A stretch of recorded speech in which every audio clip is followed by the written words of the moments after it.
Good afternoon to everybody, and welcome to today's lecture by Mr. Pierre Moscovici. It is really a great pleasure for us to have Pierre Moscovici today here at Lewis to give this lecture on creating a new Europe, next generation EU. Mr. Moscovici is the president of the French Court of Audit and is the former European Commissioner for Economic and Financial Affairs, Taxation, Customs. So I think there's no other person better than Mr. Moscovici to offer what is going to be surely a fascinating perspective on the future of Europe and the extent to which the next generation EU funds, which have been made available to European countries, will be instrumental to boost the return or the creation of a new normality, as we often say. I'd like to underline the fact that this event, the lecture by Mr. Moscovici, is in fact an event, and in the perfect Lewis style, we've organized, we've invited top scholars to comment, conclude, and to discuss the lecture by Mr. Moscovici, and of course we would like our students also to interact with him soon after his class. I'd like to thank also Mr. Moscovici for having accepted our invitation to teach and lecture later on in the next semester at Lewis University, so we're very happy about it. Also because, again, Europe is one of the core topic in our university. As a matter of fact, the chair of this event is Professor Mark Thatcher, who directs a program, a 2-year master program in policy analysis and governance in Europe, and besides being a professor of political science with a focus on the policy of cultural heritage. We also invited Professor Sergio Fabbrini, who is an expert of European affairs, besides being the dean of the Lewis Department of Politics. And Valentina Meliciani, who is a professor of industrial economics, also the dean of the School of European Political Economy here at Lewis University, will offer her conclusions. As I mentioned, Europe is a key topic. We have top scholars, and specifically, we have a leader, an undisputed leader on European issues that today will offer his perspective, his wisdom on Europe to our students. So again, it's a great pleasure for us to have you here, Mr. Moscovici, and I'll leave the floor with great pleasure to Professor Mark Thatcher. Thank you. Thank you, Andrea. I'd also like to welcome Mr. Moscovici and thank him for coming this afternoon. Originally, he was going to come and teach in person at Lewis on the new Masters in Policies and Governance in Europe, but of course COVID means that this is postponed, so we're grateful that he's with us virtually. He will speak and then Sergio Fabbrini will respond. And then we will have questions, and I'd like to encourage everybody, but particularly the students, to put questions, and you can do that through the WhatsApp link, and I will then read those questions out, and Mr. Moscovici can then respond. And then towards the end, Valentina Meliciani will provide her comments and questions. So thank you very much. Let me hand over immediately to Mr. Moscovici. Thank you very much indeed. Mr. Rector, Mr. Professors, dear students, and dear friends. First of all, I hope that you and your loved ones are well in this new, special, and quite dramatic context. It is with great pleasure that I'm speaking to you today, even if I regret not having been able to travel to your beautiful campus in Rome. In this country and in this region that I know well, for having stayed there on various occasions, and of which I keep very intense memory, as well as a politician or former politician, because now I'm more civil servant or a judge, discussing with the Italian authorities, and I've done so for a long time, and especially during my years as commissioner, predecessor of the Italian Commissioner Paolo Gentiloni, who is also my friend, but also, of course, as a private citizen and as a lover of your beautiful country, and also a cousin as a Frenchman. It will be for another time, and I'm looking forward to come to the Lewis in person teaching in the fall. I would like to thank the Lewis administration for making this conversation possible by allowing me to address a young, bright, and diverse audience. And confronting future generations is a responsibility and a unique opportunity for those who have a little bit of experience like I have to exchange, to change my own convictions and to develop new perspective. And this is why I've always been concerned in the course of my work and whatever my position was in the past, to maintain this involvement in particular through teaching. And I'm therefore counting on your participation and commitment in the last part of our meeting, during which I will be happy to hear your remarks and answer your questions. The subject that brings us together today is certainly of interest to you, students who are living through this crisis and who are trying, I imagine, to project yourself into more optimistic horizons and futures.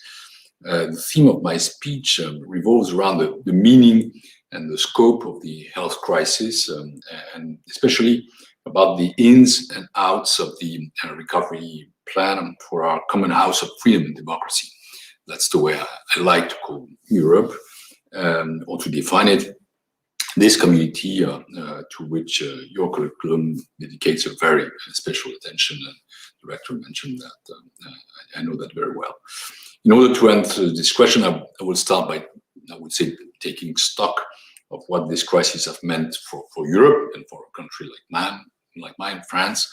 And so I will look at the figures, try to understand them, and I think that will help us to also consider the extent of the economic disruption that this pandemic has generated and the effects that it has already had on a topic in which I'm in charge of in this country after having been commissioner in Brussels, which is public finances. Public finances is not something abstract. It's something that is a deep concern, especially to the younger generation, since the public debt, I believe, has to be reimbursed once. And well, it's not for people of my age, but rather for people of 20 or so, that it will be a major issue in the years to come.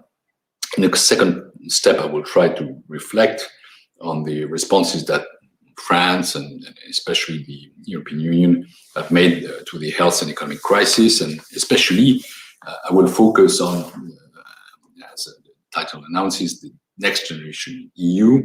As a matter of fact, the bold next generation EU plan must be analyzed in order to make more precise forecasts on the developments that await us and the economic and financial reforms to be carried out in the near future. And precisely, and finally, I will discuss some of the possible outcomes of the current period for the European construction. If you look at long history, the European Union remains a rather young entity, and it's also a perpetually changing body, perpetually in movement. And I will explore the opportunities and perspectives that are brought about by the paradigm shift that Europe is currently undergoing in the face of the sanitary crisis. And in particular, I will insist on the way in which the EU can and must use this moment of great rupture to move towards greater integration and to carry on ambitious and renewed model. And this is, well, of course, a major catastrophe. We're living through tragic times. Tragedy is now a part of our life. Today in France, we have registered over 100,000 people dying from COVID. And we have joined Italy and the UK in the European field with this tragic record, but it's also a unique opportunity. And it is now or never that we need to invent the future. And I hope that these suggestions will inspire you and allow us to launch our discussion. First, maybe a brief overview of the COVID-19 crisis in Europe and its economic and financial consequences.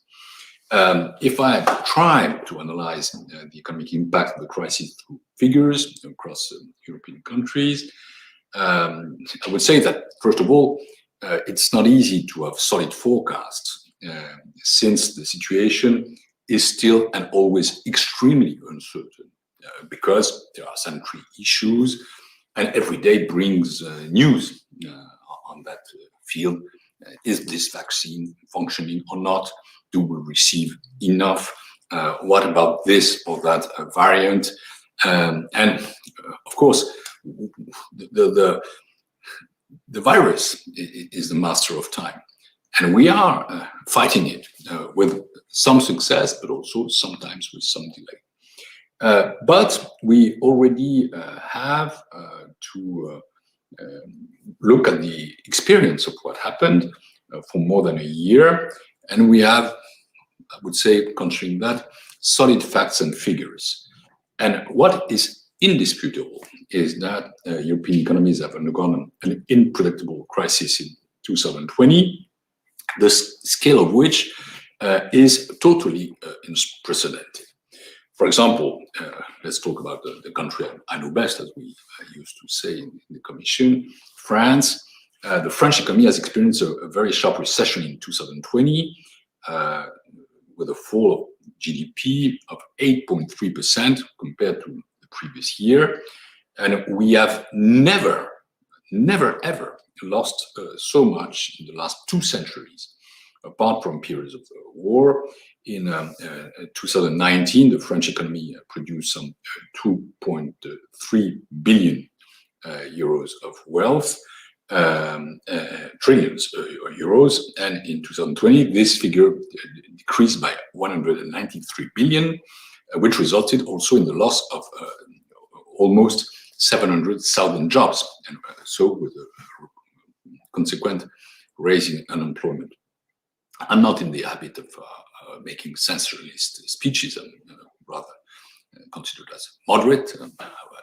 My political background is one of, I would say, moderate pro-European social democrat. Today I'm not in politics anymore. I'm impartial and independent, but well, my mindset has not changed so much. I'm too old for that. But it seems fair to say that the current crisis is much stronger and much more sudden than those of 2008, but also 1929. And that is a measure that we must have in mind. To give you a more precise idea, as far as we know the figures, in comparison, the French GDP decreased by 2.8% in 2009, after the financial crisis of 2008, compared to 8.3% for 2020. And if we make an effort to go back long in our history, the French GDP certainly fell by 15% during the Great Depression, but over 3 years, between 1929 and 1932. Lucky for us, the recovery is already and will certainly be faster than it was either in 2008, 2009, or 1929. But of course, again, uncertainty around the forecast leads us to some care or prudence. I mentioned France, but of course, as you know, in Italy, the other countries of the EU were also hit hard by the COVID-19 crisis. And obviously, there is a close linkage between the, I would say, performances which have been achieved economically and the disease or the consequences of the pandemics. So economy and health are now two coins, two faces of the same coin, and deeply interlinked. The fall in the EU's GDP was estimated at the end of 2020 at 7.4%. Some countries are in worse positions. That's the case of France. That's also the case of Spain. That's the case of Italy. So the countries which were the most badly hit by COVID-19. The The recovery, as far as we know, is expected around 4 to 5% in 2021, 3% in 2022. It turns out that the forecasts were more negative than the reality.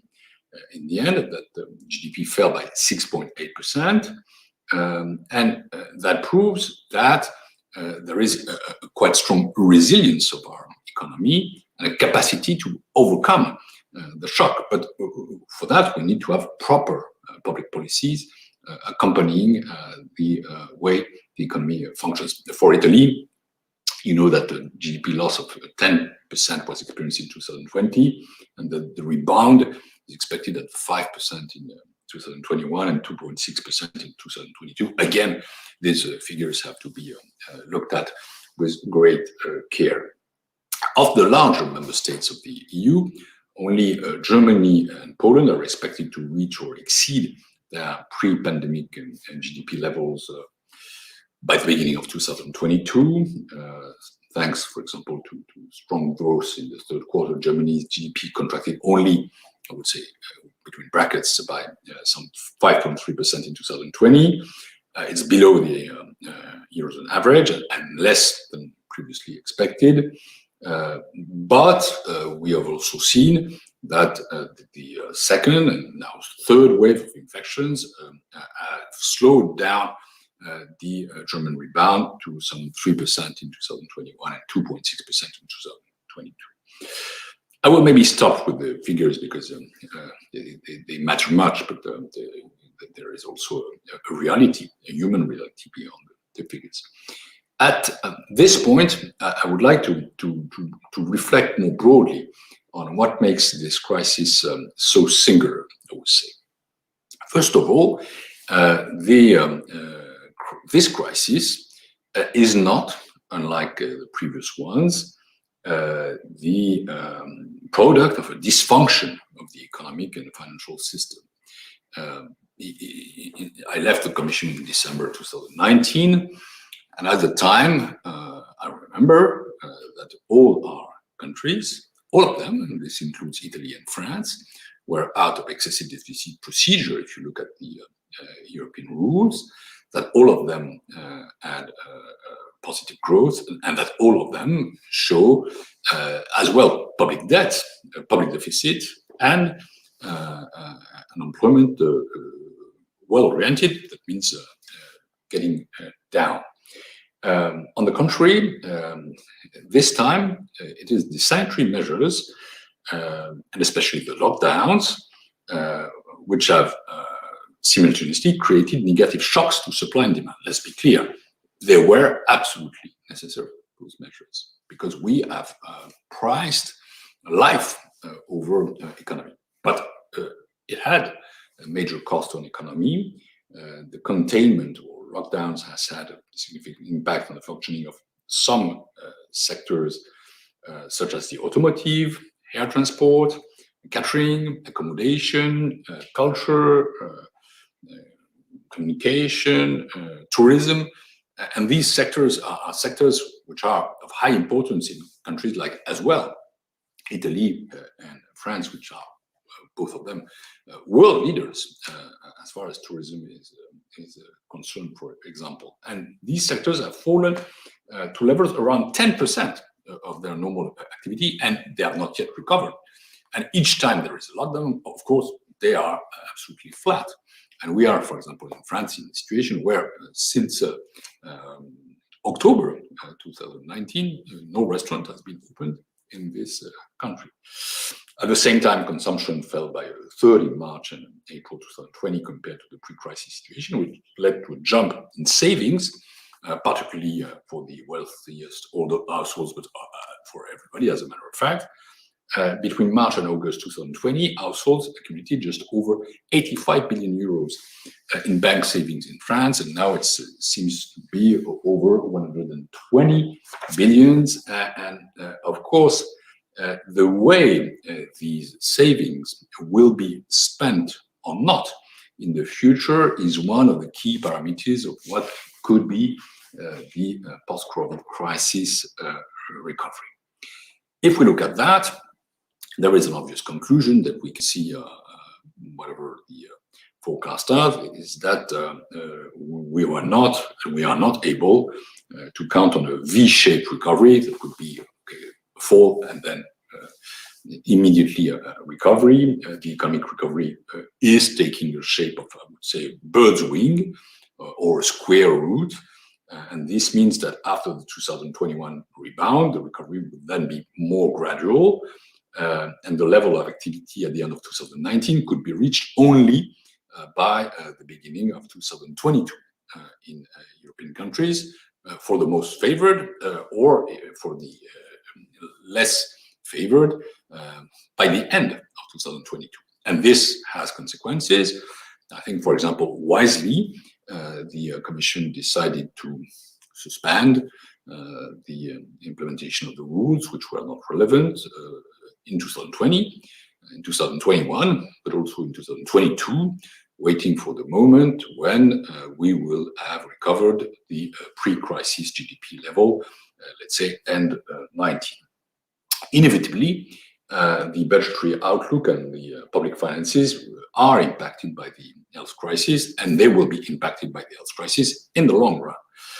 The overall budget deficit is expected to rise from around 0.5% of GDP in the eurozone to some 8.8% in 2020, and this is an absolutely unprecedented deterioration that reflects the collapse of growth, but also the extensive fiscal measures that have been deployed in member states, such as short-time working or part-time working, guaranteed loans.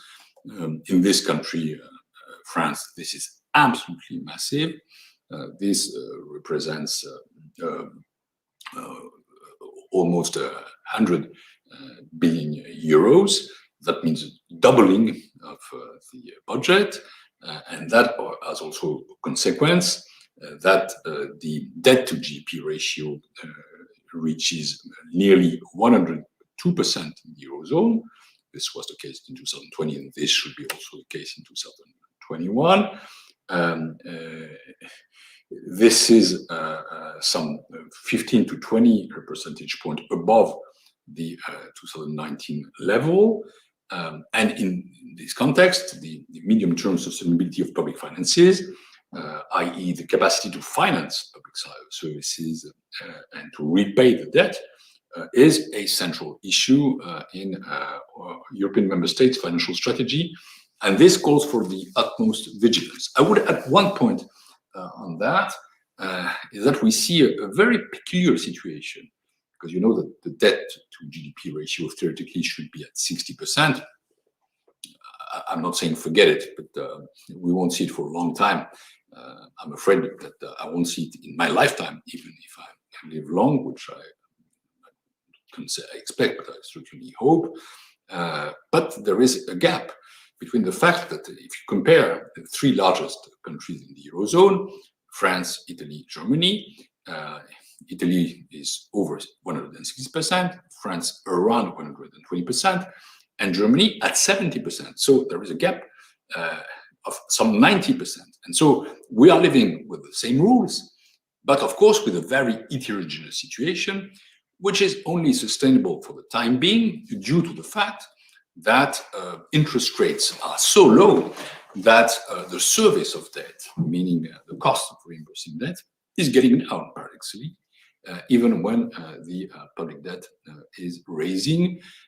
And that creates as well an element of comfort, but also an element of uncertainty for the future. What happens if, and it will happen once, not immediately, I trust the guidance of the ECB, interest rates raise again. To conclude this first part, it is important to emphasize, I would say, at the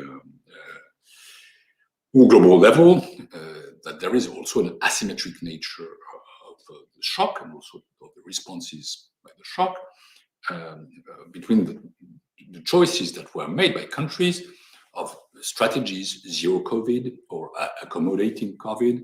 It's not an East-West divide.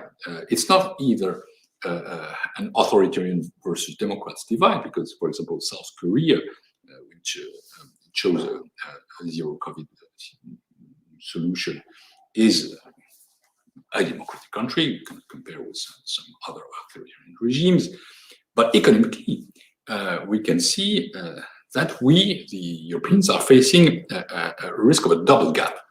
First with China, because, for example, China today has announced a record high 18.3% growth in the first quarter of 2021, whilst we're stuck in the low lockdowns and in slow growth. And if you look the other side of the world, meaning the US, well, they're already in recovery. Over 100 million people have been vaccinated there, much more than 100 people now.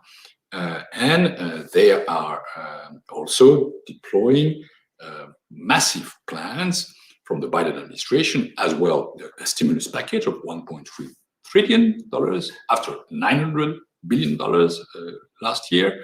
And you need to have that, a vast infrastructure plan of also several trillion dollars. Is this too much? Some American economists like Larry Summers, for example, or Jason Furman say that. Some others, like Paul Krugman, say the contrary. But this is absolutely massive. And this raises as well opportunities, but also risks, like the return of inflation. And finally, there are a challenge for us. Will we be up to this level of effort in order to try to recover? So this leads me to the second part of what I wanted to tell you about. It's how to structure efficient policy responses to the health crisis in the EU, and what about next generation EU? In all the schools I've been teaching in, I've been visiting professor in Columbia, in Sciences Po, in College of Bruges for this year. I like to quote an Italian thinker and politician, Antonio Gramsci. That's always a good source of quotations. He said that history teaches, but it has no pupils. It's generally the case. And we politicians sometimes are not that fond of history. Depends on the personalities, but that's often the case. But this time, I would say that we have taken some lessons out of what we did in the response to the financial crisis, what we succeeded. And we had some success, but also some failures or what we lacked as a vision. And I think that European leaders have learned some real lessons in dealing with the health crisis, which somehow contradict Gramsci's statement. First of all, I want to say a word about the ECB, European Central Bank, because contrary to what happened in the just after the financial crisis, it reacted swiftly and massively. Of course, there was initial hesitation by the ECB, but rapidly they maintained very low and even negative interest rates. They created a pandemic emergency purchase program of some 1,850 billion euros, and they also increased the amount of liquidities which were borrowed by banks. And there, I think that Christine Lagarde has finally followed the whatever it takes of Mario Draghi.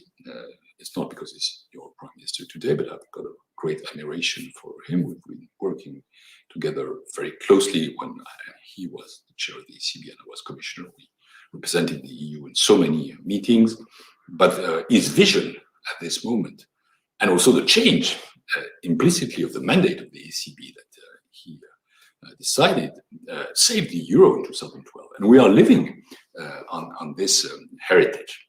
Second, the member state, of course, took the decisions to unilaterally close their borders, but they drew subsequently plans. First the EU Commission, then the Franco-German engine, and then the decisions by the European Council. And this followed an idea which was initially raised by the former Prime Minister of Italy, Giuseppe Conte, to raise Corona bonds, which were also totally innovative. And the response, again, was much more ambitious, not only on the monetary policy side, but also on the fiscal side of policy. And in this sense, I can say the European Union has undoubtedly reacted with strength and with readiness by proposing several responses from the beginning of the health crisis. I followed that closely from where I am, here in the Court of Auditors, where I'm talking to you. The measures that have been taken, I'm sure that you've heard about them too. I would like to mention the 87 billion euros intended to protect jobs and employees affected by COVID-19 through the SURE instrument, which is delivered through grants, or the 22 billion euros that will be invested in youth employment. But overall, what is revolutionary is or are the 750 billion euros recovery plan for Europe, Next Generation EU. That's a figure that can be compared to the Marshall Plan, not to the recent and more ambitious Biden plan. It constitutes the heart of the Union's response. And through that, the European Union has embodied its determination to find a lasting solution to such a violent shock. It is undoubtedly a measure that was eagerly awaited, not only by the countries most affected by the crisis, but also by all European citizens who have long been waiting for a strong signal from Europe. I will maybe raise some questions about the plan. First one, is this the Hamiltonian moment of the EU? What is first an Hamiltonian moment? It was a dinner organized at Thomas Jefferson's mansion in New York, I think on Broadway in 1790, and that Alexander Hamilton and James Madison joined, where there was a kind of trade-off between managing centrally debt on the one hand, and this was Hamilton's idea, and this also raised the idea of central bank and also fiscal federalism in the US versus having the capital on the Potomac, which was then going to be Washington. It was also the first divide between the Federalists and the Republicans, industrial America and rural America, but that's another story. Is it exactly the same? No, we have not created fiscal federalism, but there are massive innovations. And for me, who have been advocated for an EU budget or eurozone budget for almost a decade as finance minister and commissioner, this is impressive. First, solidarity is on the menu.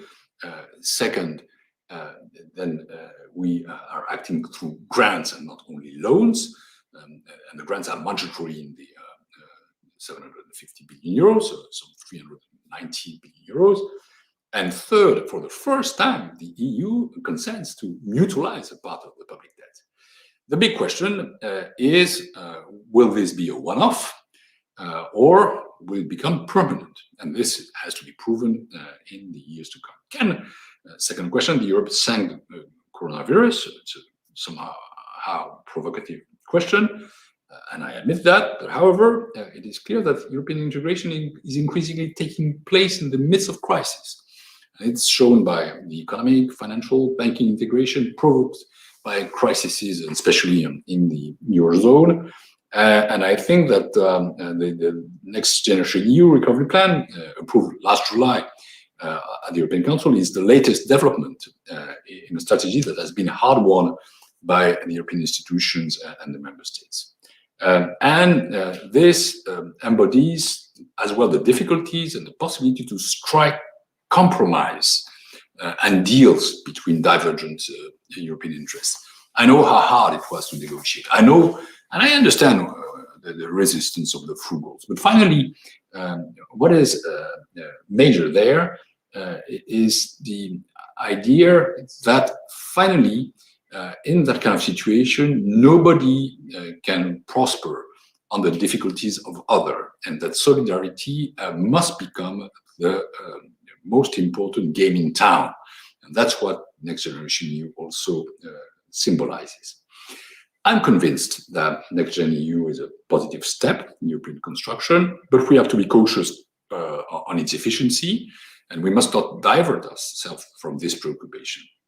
Because I'm now an old-timer. I've been a European Affairs Minister, I'm afraid to say that, almost 25 years ago in 1997.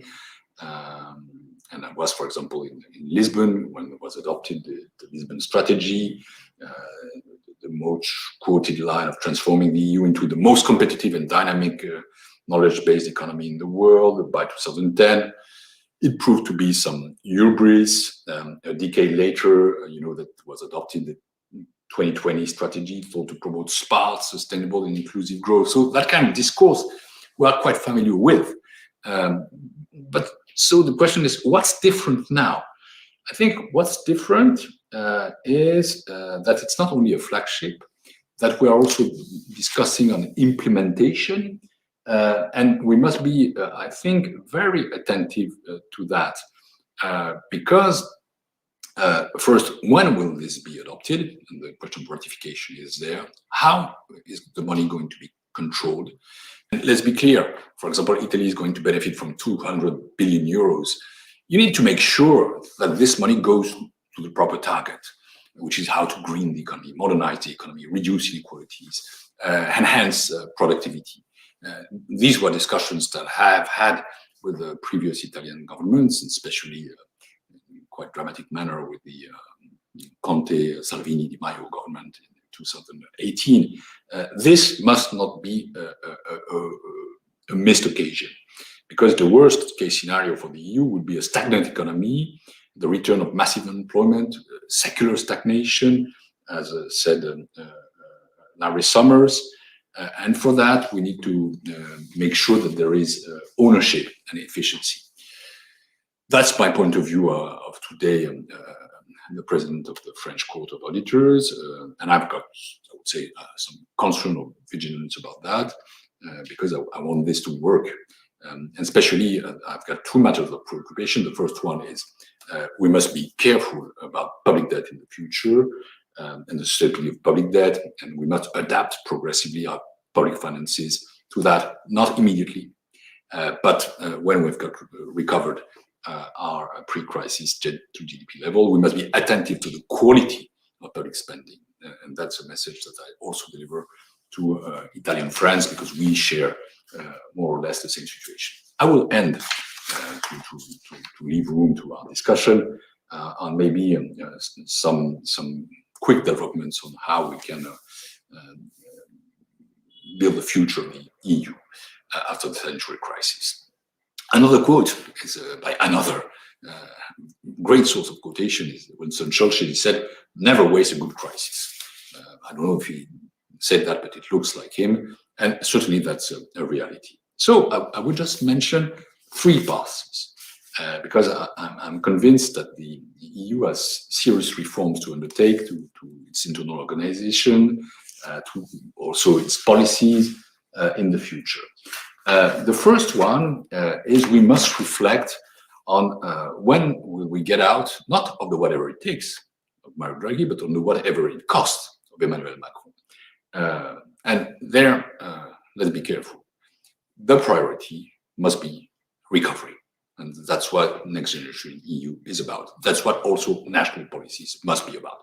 The priority must be given to recover, to recreate jobs, to modernize our economies, and that's absolutely vital. So, yes, at one moment we need to go back to some kind of fiscal consolidation, but also proportionate. But first of all, we need to get out of the sanitary crisis. We need to recover our pre-crisis debt to GDP levels. And even when we are having more, I would say, careful fiscal measures, let's not penalize investment, because this is absolutely key and crucial. At this moment, let's say also by the end of 2022, we certainly need to reflect on the rules of the game, especially in the eurozone. I believe that the Stability and Growth Pact, well, cannot be transformed easily. There is no appetite for treaty change, but obviously implementation is key. And then I'm really supportive of what Paolo Gentiloni is trying to do, following what I am trying to do. We need to do flexibility and more than that. And that's why, again, I think the two anchors that we must follow are first, sustainability of public debt, then quality of public expenditure, privileging investment, and the role also of independent budgetary institutions like the one I share, but also like the European Fiscal Board, because things need to be more simple than they are today and more easy to read and to implement. And in also this first direction, I would mention a third task, that we need to get own resources that are truly and sincere. That means resources or taxes that are directly affected to the EU, whether they come from plastic, but also from digital, from environment. Really, this is also a field that Paolo and the Commission must explore, and we must absolutely succeed on that. The second thing is about precisely what the challenges must be addressed. And you mentioned, or I heard that maybe on another conversation, because we are so much visios. We must privilege first the twin transitions that are as well digital economy and greening. And this must be the priority of Next Generation EU and what follows Generation EU. But we must also reflect on our strategic autonomy, as well on defense, on industry, and finally on how we can tackle inequalities, because we will emerge probably of this crisis more unequal than we were, and we will need more solidarity than ever. And finally, I would say, this is not my payroll today, this is something I've always been very careful about. We need to reflect on the political conditions. I'm a great believer, not only on economic and financial union, but on a political union. I used to be a federalist. My belief is that this would be of our interest, but I'm also very conscious of the role of nations today and the way people want that to be powerful. But still, we can progress in integration. And for that, I would mention first politicization in the good sense of the term. I dream of next parliament with transnational lists. I think we must return to the Spitzenkandidat principle. I think we must expand the role of the European Parliament as co-legislator. Second thing, I'm absolutely convinced that qualified majority voting must definitely win over unanimity. It will be difficult to obtain what we need. That means a common foreign policy, a social policy, a tax policy, with the principle of unanimity. Unanimity rule is blocking consensus and destroying the necessary advances in our policies. And third, I still believe that the eurozone is the future of the EU. Because after the Brexit, I didn't speak about it, the eurozone represents some 85% of the GDP of the EU 27. That's massive. And it must be integrated. So let's go on building capital market union, banking union. Let's reflect on the possibility to have a permanent response fiscally to asymmetric shocks, whether it is a eurozone budget or a modernized EU budget. And finally, I think that this eurozone needs also to be more identified. I've been always a great believer on the idea of a president of the eurozone, which would become permanent and would be at the same time a commissioner for economic and finance. And that this minister would have a role of leadership as, for example, the High Representative as on foreign policy. There are a lot of other matters. Certainly, I'm not forgetting health. I'm not forgetting geopolitical questions. But again, it's over my payroll today. I first wanted to tell you about Next Generation EU. I would like to conclude with an image taken by Bertrand de Jouvenel, who was a 20th century French philosopher and futurist. And he wrote that if you are a tribe, an enemy tribe, whose intentions are unknown to you and sometimes hostile, is coming out against you, well, you are left with two alternatives. Either you grab the machetes and fight the other tribe, or you take up some baskets of fruit and you go welcoming the other tribe. You don't necessarily know first what the right choice to make is, and maybe both alternatives may end up being spot on, so you need to be dissuasive, of course, but also friendly.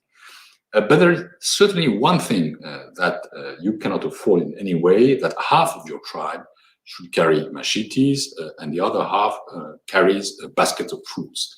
And if our union is a tribe, I think it must be a tribe, as unpleasant as this image could be, then you need to have an adequate institutional framework, a political construction, and a common spirit that makes sure that you are capable of responding united. And for that, even with some difficulties, the next recovery plan is an example that must be followed. But we must go further, and I think much further. Thank you for your attention. I will be happy to discuss with you, answer questions, and exchange views. Thank you very much, Mr. Moscovici, for that remarkable analysis, drawing not just on your experience as Commissioner at the European level, but also your present role as head of the French Court of Auditors, and of course your other experiences which come through as a former French finance minister and also Minister for European Affairs. So we can see these different threads in your talk, which covered a lot of issues that are at the core of Europe today.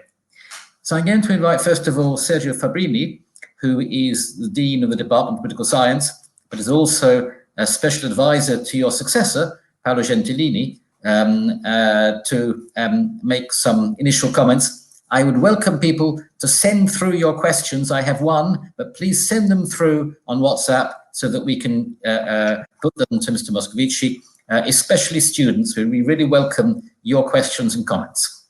But for the moment, over to you, Sergio. Thanks, Mark. Good afternoon, Mr. Moscovici. It was a pleasure to follow your lecture. Let me synthesize 4 points that your lecture raised to my mind, at least. The first point is the following one. If you, and on this point, I would be happy if you can comment or develop a criticism or something like that. So the first point is the following one. We know that Next Generation EU emerged from a very significant divide. There was a prolonged division between what we call a frugal coalition represented by the Netherlands and several other countries in the north, Austria, Denmark, Sweden, Finland, and a so-called solidarity coalition that was led convincingly by Emmanuel Macron. And in the first period of the crisis, let's say from late February 2020 to April 2020, Germany tended to be more on the frugal side rather than on the solidarity side. There was the letter of 13 prime ministers, large part of them on the south of the continental Europe, asking for a new paradigm for dealing with the crisis, arguing that the crisis is not a crisis that can be conceptualized within the moral hazard framework. Nobody could be considered responsible for the crisis. Nevertheless, for a significant period of time, Germany was in the middle, and in a way the sympathy was much more closer to the frugal coalition. Then there was a change, and the change was, in my view, according to my interpretation, due to the capacity of Emmanuel Macron to persuade Germany to move on. And then we have the non-paper and the online meeting between Merkel and Macron, and their request, the proposal and the request to the Commission to do something according to this project of recovery fund or recovery plan, as it was called in that first phase. So Germany followed. The narrative say that we had Next Generation EU because of Germany. My interpretation is that Germany entered later in the game. And also what happened in these very days in which the German court put a break on Next Generation EU. And again, Merkel in the Bundestag debate said this is an ad hoc program. So my first question is, what do you think about Germany and the German view on the recovery and resilience perspective of the European Union, especially now that Germany is passing through a very delicate leadership transition, and there will be election in September, and Merkel will be no longer the stabilizing force of German politics. The second question has to do with one of the points you raised, the future, the post-pandemic, let's say, organization of the eurozone monetary and fiscal rules. There was a significant change from the euro crisis of the beginning of the last decade and the dealing with this pandemic crisis now. That the euro crisis was answered through a clear, I would say even dramatic intergovernmental approach. The epitome, the symbol of that European answer to the euro crisis was the European Stability Mechanism, a treaty outside of the legal order, based in Luxembourg, with a strong control within the decision-making structure of the CM, of the ESM, of the creditor states. Now, Next Generation EU is, a limited supranationalism. At the end of the day, the debate between intergovernmental and supranational institutions ended up in creating a decision-making mechanism based on Commission versus Council. However, this is a very fragile equilibrium. And this very fragile equilibrium will probably, let's say, can be called into question when the pandemic will be over. Mr. Dombrovskis said we have to think that in 2002, 2003, but we have to go back to the Stability and Growth Pact rules that we had before. And you show that that is quite impossible for many countries, especially for the core of the Solidarity Coalition. So what would you say about the Stability and Growth Pact? What could you advise for the post-pandemic eurozone rules? We have to give up to some of those rules, not only to make them more flexible, but also to simplify, as you said, some of those rules, but also in a way to reduce the cage that kept many of those rules over the shoulder, in particular the debtor states. For example, can we bring investment out of the calculus of the Stability and Growth Pact, or we have to think something else? The third question has to do, again, with the post-pandemic European Union. And here we have, significant reality. Europe, the European Union, showed to be highly ineffective in dealing with this pandemic in terms of industrial capacity. We didn't in our continent any significant industrial actor able to contribute to the production of vaccine. The main vaccine industries are in the US, and they are in the territory, but they are not in the European territory, but they are not controlled by one or the other member states of the European Union.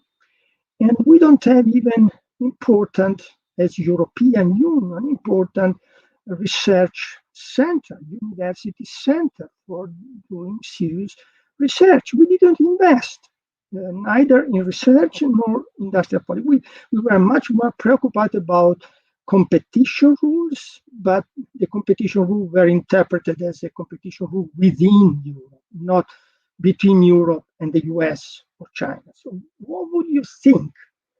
It's possible that from the Breton work is doing, the French commissioner, we can move beyond the rules, reducing, let's say, the capacity of state to aid industrial actors, and of course, in that sense, French is important because France is one of the few countries in Europe always claiming the necessity to have an industrial policy. But will happen. This kind of debate will take place, let's say, in 2002, 2003, and again. Next year, we will have a significant French election. What would you think? Will be France and Europe able to move in that direction or not? And finally, domestic implementation. Yes, many of those domestic implementation have to do certainly with investment. However, if I look and read the country-specific recommendation of the Commission, particularly regarding Italy, but not only regarding Italy, but also regarding France, there are important requests for doing reform. In our case, reform of the public administration, reform of the civil code. So this kind of implementation will meet a lot of resistance because there are interest groups, rentier, consolidated vested interests that we try to do as much as possible for using the good side of the recovery and resilience plan, but reducing the impact of the bad side, namely to change, to reform. What would you think be possible in the case of Italy and France? What do you think is the proper strategy for dealing with those resistance that already are evident in our public debate? Thanks very much. Thank you very much, Sergio. So, 4 difficult and big questions. Perhaps I'll give you the floor immediately to respond, and then I'll come to the other questions which are coming in through my chat.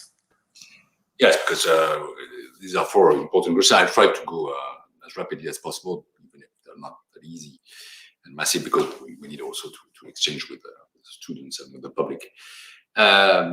First on Germany.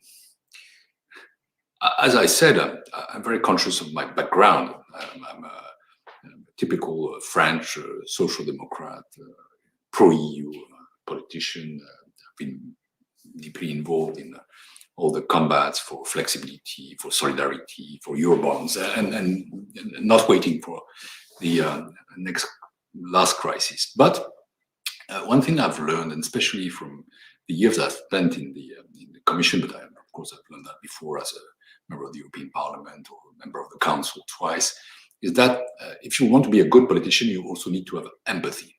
And empathy means to understand why other people believe differently. I'm certainly not a frugal, and I've been criticized for 5 years as being the leader of the fiscal doves in the Commission, alongside with my president and friend Jean-Claude Juncker. And I'm very proud that we didn't sanction anybody for 5 years, neither Spain, Portugal, Italy, or even France.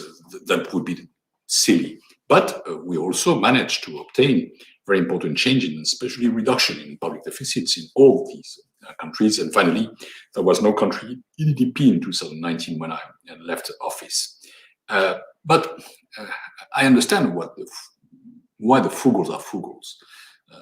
To sum up, they believe that they've done a lot of efforts in order to have sound public finances, and that now they're asked to deliver a lot of money, coming especially from them, to countries which have not made the same efforts, and they stick to some orthodoxy.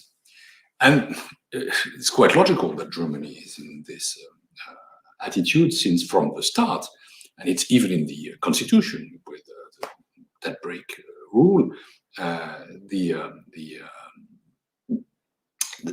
country is ordo-liberal by construction, and believe that orthodoxy and even Schwarznull, or creating not only reducing deficits but creating surpluses, is a rule for them. And that's why, you're right, Germany was not immediately on board. Macron's efforts were decisive, not only during the pandemic crisis, but even before, with his speeches from Greece or from La Sorbonne, and his constant effort to get there. The Commission was also on board from the start. It was the case with the Juncker Commission, and it is still the case with this Commission, especially with Paolo Gentiloni. But still, it's very spectacular, the change in Germany. And it's obviously decisive. And we must pay tribute to Angela Merkel for that. I think that there is a reason. You mentioned exogenous reasons, which are pressures exerted by partners, but this was not sufficient in the past. So why did it succeed this time? For a specific reason is that I think first Angela Merkel is ending her term. She has the preoccupation of the legacy, and she understood, and she was always quite moderate and trying to find compromise, that Germany could not prosper if her partners, and especially Italy, went in difficulty or even defaulted, which could have happened without the next generation EU. And so there is a brutal shift with this Franco-German paper, and then supporting the Commission. Again, we must pay tribute to her. But there are two questions which are linked. First, who after Merkel? And of course, you don't know neither what would be the coalition, or if the coalition is still led by CDU-CSU, which is not uncertain, who will be the candidate and chancellor. And of course, it will be a new chancellor with maybe a different identity. It's not the same if it's a CDU-CSU or a Green, for example, or an SPD, because Olaf Scholz is not a really good candidate at all. He knows how to campaign. Finally, the three parties are not that far away from each other. And so there is uncertainty on that. And when you've got a so impressive figure as a leader of a country for 16 years, then there is time of adaptation. And second, will the next coalition, the next chancellor, consider that what Angela Merkel decided for next generation EU is a new course for Germany, or was it again a one-off, a decision that was taken exceptionally due to extraordinary times? We don't know yet, and that is something we cannot just watch, but we also intervene on. And that's why the intellectual and political debate is so important and must be followed up. Then on the rules, this is of course a matter that I've been involved in very seriously. I will sum up. When the Juncker Commission came into office, Jean-Claude Juncker and myself, we considered that we needed to have a different position than the previous Commission. That was not discretionary, but that was equal as a political Commission. We needed to introduce flexibility in the framework of the rules. That doesn't mean changing the rules, but making them more flexible and adapt to a situation where growth had to be privileged with stability, and not stability only, and then eventually growth through some kind of financial orthodoxy. And we entered into a different process where we negotiated all the time with the countries which were, I would say, borderline solutions together without imposing sanctions. This is not enough today. We must go further because I'm not saying that the SGP has to be totally changed, that it is totally obsolete. But again, for example, let's keep 60% of GDP, debt to GDP ratio as an anchor for I don't know when. But we need to manage it daily. If, for example, we decided that 3% is still the threshold, well, everybody will be in EDP again, almost. And so we need to adapt to these times. And that's why, again, I think we must build a simpler, more robust, SDP implementation with the anchors of sustainability of public debt, then also quality of public expenditure, and especially privileging investment, even if I don't think it is easy to take investment out of the calculation of deficits, because the difficulty to define what is investment then will create a whole lot of debate.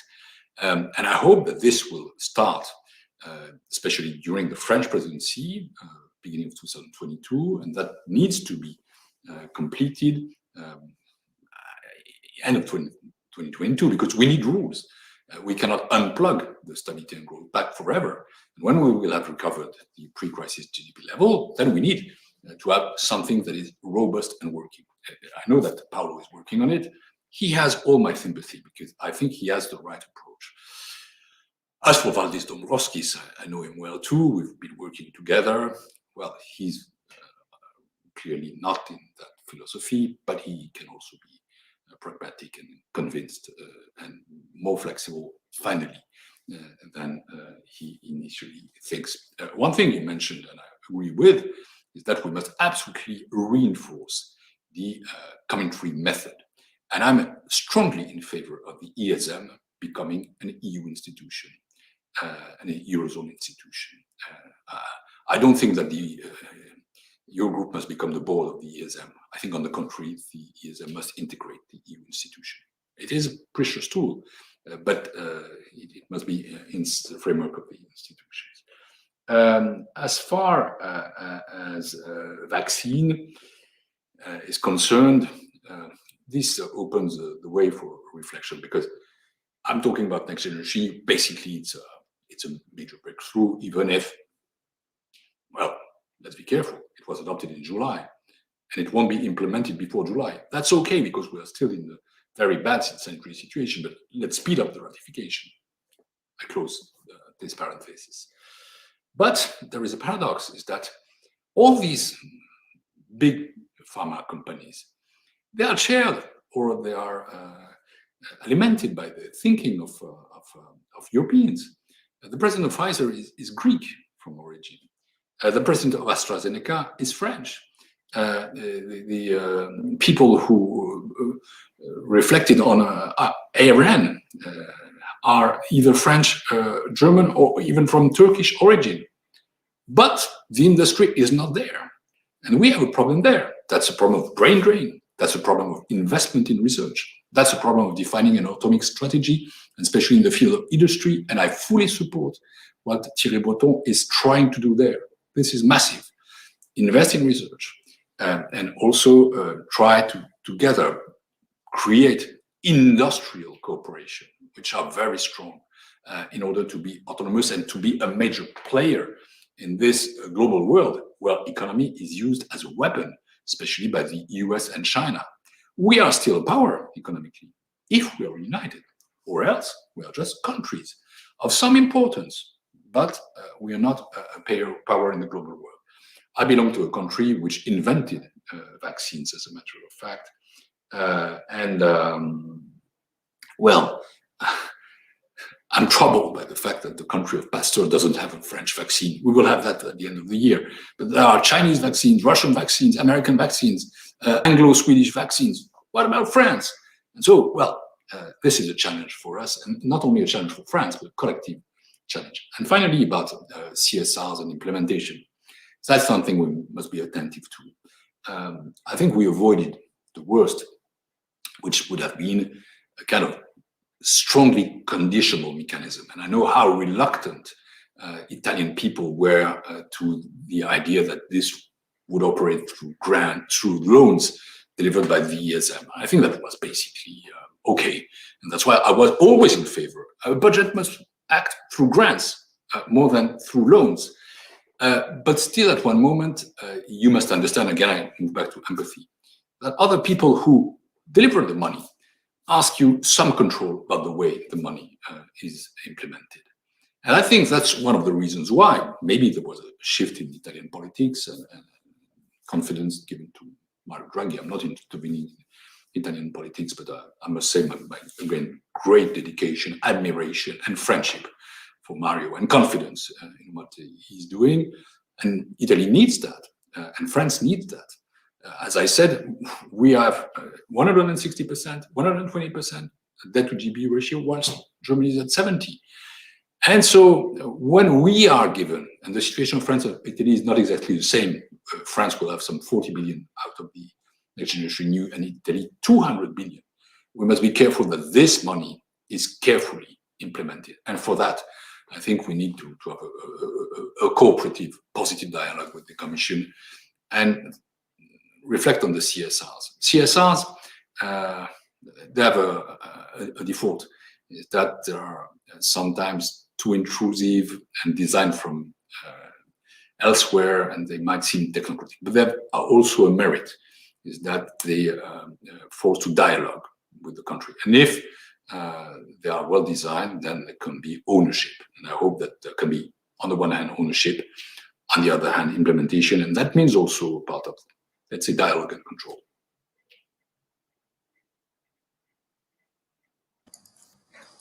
Thank you very much for those responses. We have some questions, and what I propose to do is to read them out together and leave you to work out how to answer them. They follow on from this discussion, your comments. So the first from Edo says, do you believe it has been proposed by the European Fiscal Board that the EU should change the fiscal rules of the Stability and Growth Pact? So you've told us several times the need for flexibility, but also how difficult it is to change these rules. Here you're being asked directly, do you think they should be altered, even if that's quite a difficult task? Then from Eugenia, who is one of our students on policies and governance in Europe, he asks, the new conference on the future of Europe is an opportunity to change the economic governance of the EU, but also the treaties, especially the unity vote system. As Mr. Moscovici took part in the Convention for Europe in the early 2000s, what could we learn from that experience in order to use the opportunity for the new conference for the future of Europe without repeating the errors made at the time? So Eugenio obviously believes that history does have pupils and students. And finally, Andrea, who's also a student on the course, asks, you raised as a first provocative question whether Next Generation EU will be a one-off measure or the beginning of a more independent EU fiscal capacity. Which one of the two options do you see as more realistic? And if it is the latter, what form do you think this will take? And then finally, we have just come in from someone from Rosalba, who is a Lewis Law graduate, asking regarding the implementation of Next Generation EU, the current level of EU funds spent by member states is very low, especially for Italy, because of the lack of skills, public administration inefficiencies, etc. Why this time should it be different? What reforms should be introduced by member states to increase the level of spending, increase accountability, and reducing fraud? So again, some very important questions. I have other questions, but I don't think we have time for them. Maybe we can let you at least start with these set of big questions. Thank you. The first one will be short because I think I've already tried to answer this. Yes, obviously we must change the fiscal rules, or at least the implementation of fiscal rules. I'm not that sure that we can have treaty change. There is no appetite for that. That's very tough. We see that with ratification of the recovery fund itself. But obviously the rules as they are, they don't work. They are too complex. They are very hard to implement. They are sometimes unrealistic. I would mention again the 60% debt to GDP ratio for Italy or for France. That would mean nothing. And to get back to this rapidly, for example, in France, I'm working on an audit on public finances. We know that we will stick to some 110 to 120% debt to GDP ratio until at least 2030, and even with some fiscal consolidation. So let's not have some mottos that we cannot implement, I would say, realistically. And so let's move to some proposals, robust proposals that are made by the European Fiscal Board. And again, I think there is a very solid work made by Ms. Sigerson and his team, or Paolo Gentiloni, in order to have, I think, rules that can be implemented and that are economically meaningful. That means also anti-cyclical and pro-growth, as well as pro-stability. So yes, we must, at the same time, recreate rules. We cannot live without rules. In 2022, must be the last year without rules, but maybe we must probably implement them differently. In my capacity of President of the Court of Auditors, I will, in the months to come, make some proposals and enter into this debate because it concerns all of us, including when you're in charge of the governance of national public finances. As for the new conference of the future of Europe, I'm not that sure that the mistakes were made by the convention in 2005, but rather the campaign in the French referendum or the Dutch referendum was not led with sufficient strength and also capacity by the pro-Europeans or the pro-constitutional people, and I was among them, as then one of the leaders of the Socialist Party was the international secretary of the Socialist Party at this time, and I had to admit that we failed to convince our citizens. So it's not only about the convention. I think the convention must be very ambitious, as was the previous convention. One mistake would be to have a shallow convention or a shy convention. No, we need to be really active and ambitious at this stage, but we need to develop also very pro-European pedagogy. And this is for pro-European activists. This is for the political parties. This is for the social forces. This is to open a dialogue all over the countries. And this is badly needed in countries like France and Italy, where the pro-European sentiment is threatened also by populist forces. I didn't answer the question about the election in France because I have to be, of course, very cautious about that.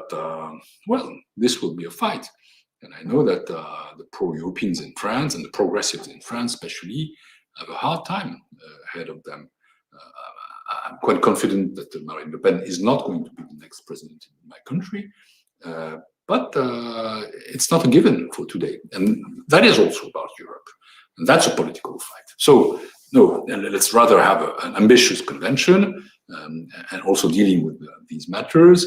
And after that, and simultaneously, let's try to have a citizens' dialogue about Europe. It must enter in our conscience, and that's why universities also play a role. And that's why I'm always pleased to take part to these kind of dialogues. On the Next Generation EU, I think we must be careful, and we must again follow up with the dialogue with the Frugals and with Germany. Everybody must be on board. We need to convince that this is not a one-off, that precisely it's not a present that has been given to us, the so-called solidarity camp by the Frugals or the ordo-liberals, saying, okay, we've had COVID, and hundreds of thousands of people died, and so we had to do something. But in the future, let's get back to normal. If that's what Valdis Dombrovskis means, I certainly don't agree. And if that's what the Frugals are pretending for the future, this would be, I think, a mistake. But for that, we need to have a balanced dialogue between them and us in order to think about the design and the implementation of future EU budget and probably eurozone, capacity. And one precondition is to reflect on own resources. As you know, the ceiling or the cap of own resources have been doubled from 1% to 2%, but we need to reflect in the 5 years to come on what own resources we can have. There will be a plastic tax, okay, but modest. There will be hardly a financial transaction tax. We tried that hard, either through a directive or through reinforced cooperation. If it happens, it will be modest. I've dedicated some 7 years to that. Well, I know how difficult it is. But there are other projects that we must absolutely follow, or part that we must follow. Digital tax in the framework of OECD, preferably. And there are moves from the American administration which are quite interesting for us. Carbon border tax, and of course, taxing emissions. And this is also a job for Paolo Gentiloni, my successor as tax commissioner. But for that, I think that at one moment we will also need to reflect on unanimity principle on taxes. For example, I almost succeeded in proposing a digital tax for the EU, but I was blocked by 8% of by 4 countries representing 8% of the vote, 8% of the population. Is this European democracy? I'm not talking about federalism, but that's certainly a point. The next question was about, sorry, Mark. Rosalba. That's right. That was the question about. No, too many questions here. Lots of questions. Yes, how countries can spend the money given the difficulties that many of them have had in spending existing euro funds. I think this brings back to the question which was raised about country-specific recommendations. I think that's a good question. Sorry for us, Italians and French, because again, next generation EU is an opportunity, and to be a success, that means that the money must be spent and spent properly. And for that, we absolutely need to use the right channels, and certainly to have a public administration that is efficient, to make the necessary reforms. Structural reforms was in the past a wording of progress. Now it's assimilating to a pain, to punishment, to something which is negative. No, we must again think that reform means progress, but progress means also modernizing tools. And frankly, in France, we are going to benefit from some 40 billion euros. Let's try to use them for what? For the twin transitions that are mentioned, and Paolo, for example, insists a lot on that. Greening, digital, for investing in research. And for that, well, we must not pour water on the sand. We must have a very efficient way to approach public spending. And so let's not oppose administrative reforms or structural reforms to progress. Progress needs also efficient tools. And that's why, again, I think this dialogue with the Commission must not be seen as something that we suspect or suspicious, but as something that is positive for us. But also the Commission for that needs to be understanding what are the specific conditions in our countries, in member states. And I know well about the civil servants in the Commission, especially those who work, sorry to be technical, in ECFIN, DG ECFIN. Marco Guti, now the head of the cabinet of Paolo, was DG ECFIN when I was a commissioner. The staff there are people who are really dedicated to the work. They're not people with an ideology. Of course, they implement rules, but they know also how to understand the situation in the countries they live. But for Italy, as well as for France, even if the situation is quite different, and I think that, sorry to say that Italy needs even more reforms than France for its public administration. These reforms must not be seen as an intrusion from the outside, but as something which is good for the country. And I'm quite sure that's what Mario Draghi, his government, think, and that what they will try to implement, and wish them success in that capacity. I don't know if I have answered the questions, but that's the way I... Indeed, we have lots of other questions, but little remaining time. So I think we will take those up when you come visit us in person. And I think we fixed the date. We have indeed for October. What I'd like to do finally is to ask Professor Valentina Meliciani perhaps to give us some concluding comments. We have a difficult task, Valentina, of bringing these different multiple threads over to you.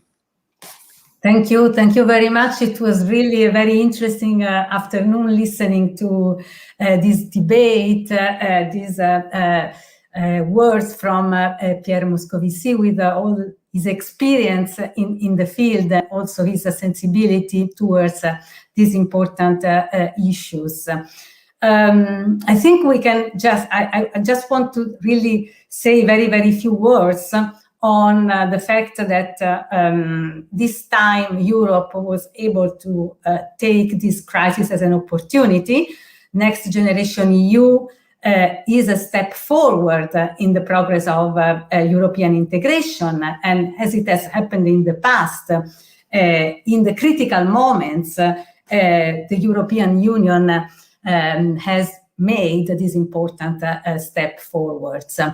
And another important point that was raised is the issue of solidarity that I think inspires Next Generation EU. It has been recognized, the fact that when there is a shock, that it has asymmetric consequences in different countries of the Union. Monetary policy is not enough, and we need also a fiscal policy that redistributes resources. Otherwise, asymmetries in the countries are going to get larger and larger. And this will not only be a problem for countries that are more strongly hit by the crisis, but it will be a problem for the European Union as a whole. As Pierre Moscovici was saying, probably Germany took the decisions in favor of Next Generation EU, also because it recognized that Europe, in order to be strong, needs that all countries will, let's say, have strong economies. Another important, I think, point in Next Generation EU is that it is not only a response to a crisis in terms of limiting the negative impact of the crisis, but it also raises, let's say, it also gives a route to follow that also emerges from the name Next Generation. So it is basically the idea that we have to move towards sustainable growth, and there is a very strong attention towards the environment in the program. So I want to conclude just to say that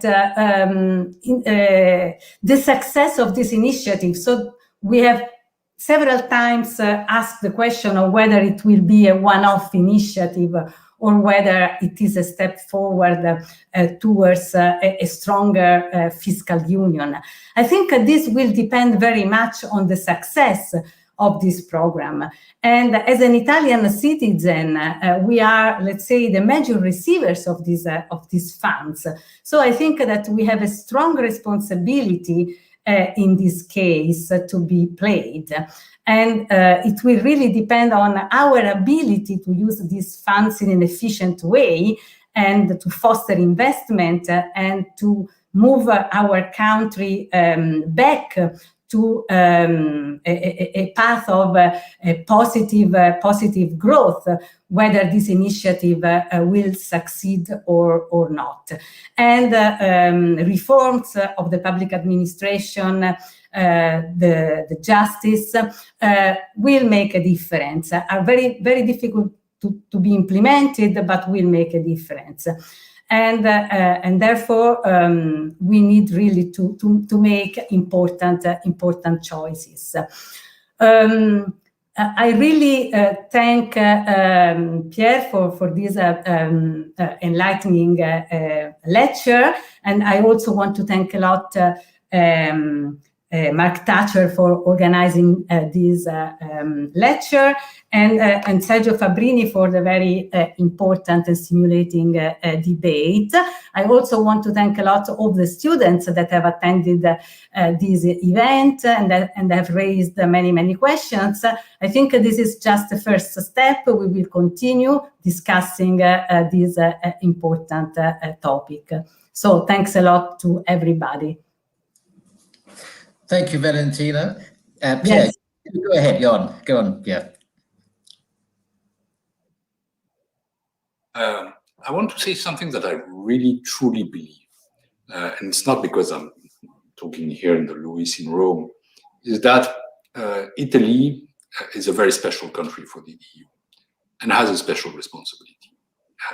Because first, it has been probably the country, it is the country in the EU which has been hit the most by the pandemic. It's a country which suffers from very important economic difficulties, and not from yesterday, with public finances which are in a shape that needs to be reinforced. But still, it's an absolutely decisive country in the EU. And I cannot understand how people in Italy, some people in Italy, don't see how much, first, it's Italian interest to be in the core Europe, and it's Europe's interest to have Italy as a strong country. And this is why it's so important that there is a success story in Italy with next generation EU, with reforms, with the eurozone, with Europe. And well, of course, I've got friends in Italy, and you can understand who they are. The others are not my enemies. I always try to discuss with parties and people, whoever they were. And for example, I had to lead a dialogue with the Conte Salvini Di Maio government in 2019-18. That was not the most simple things I did as a commissioner, but I wanted that because, again, we need Italy at the forefront of the Italian construction, the European construction. And for that, well, dialogue, politics, but also reflection, the one we are trying to have together is decisive. The idea that there can be an opposition of any kind between the EU and Italy is just silly, absurd, and damaging. Thank you. Very important final words there for Italy and Italians. But we will continue this dialogue when you come in October. Very much look forward to that. Thank you again, Mr. Moscovici, for a really remarkable tour de force analysis of what's been happening here. To the other speakers, Sergio and Valentina, to the rector who helped organize this, and especially to the students who have shown their interest, sending in questions, and who I think will have learned a great deal from your talk. Thank you again. Thank you. See you soon, I hope. Bye-bye to everybody. Bye-bye.